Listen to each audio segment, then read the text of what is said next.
ඔයාලා දැක්කනේ උඩත් එක තිබ්බ අඹ ගෙඩිය හරිම අමාරුවෙන් කඩාගත්තේ. ඉතින් මේ අඹ ගෙඩිය කඩාගෙන මොකක්ද මං ඔයාලට හදලා පෙන්නන්න යන්නේ? ඔව් මෑර දැන්ටමත් දන්නව නේද හොර ගෙඩිය. අඹ අච්චාරුව හදන්න කලින් කඩාගත් අඹ ගෙඩිය හොඳට හොදගෙන මෙන්න මේ විදිහට පොත්තු ටික අරගන්න ඕනේ. හැබැයි පරිස්සමෙන් හොඳ අත කපා ගන්න එහෙම එපා. මේ විදිහට වටේම තියෙන පොත්තු ටික අරගෙන ඉවර වෙලා මොකද කරන්නේ? හොඳට පැහැච්ච ගෙඩිය. දැක්ක නේද? දැන් ඔන්න මම මේක කෑලි වලට කපා ගන්නයි යන්නේ. හැබැයි ඔයාලා අත කපා ගන්න එහෙම එපා. පරිස්සමෙන් මෙන්න මේ විදිහට චූටි කෑලි වලට කපා ගන්න ඕන.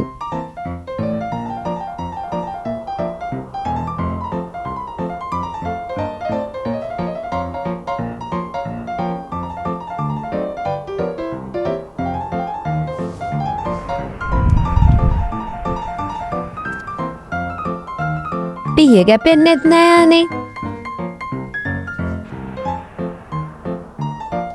දැන් නම් මගේ කටට කෙලත් උනනා. මන් දන්නවා හොර ගෙඩිය වගේ බලන් ඉන්න ඔයාලත් කෙරගෙන තමයි ඉන්නේ කියලා.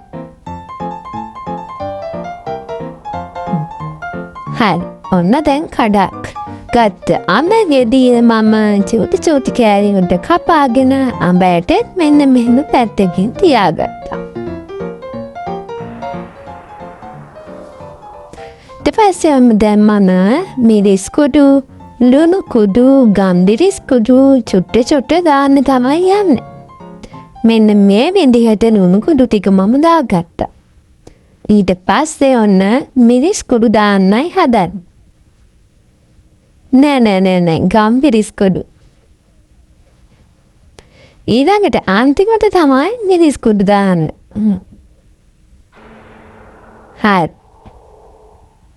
මිරිස් කුඩු මදි වගේ තයි චුට්ටක් දාන්න. ඊට පස්සේ මෙන්න මේ විදිහට හොඳට අතින් කවම් කරගන්නවා.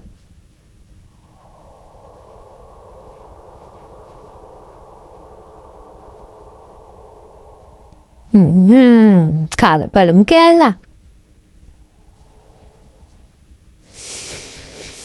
පුදුම රස්සා. නියම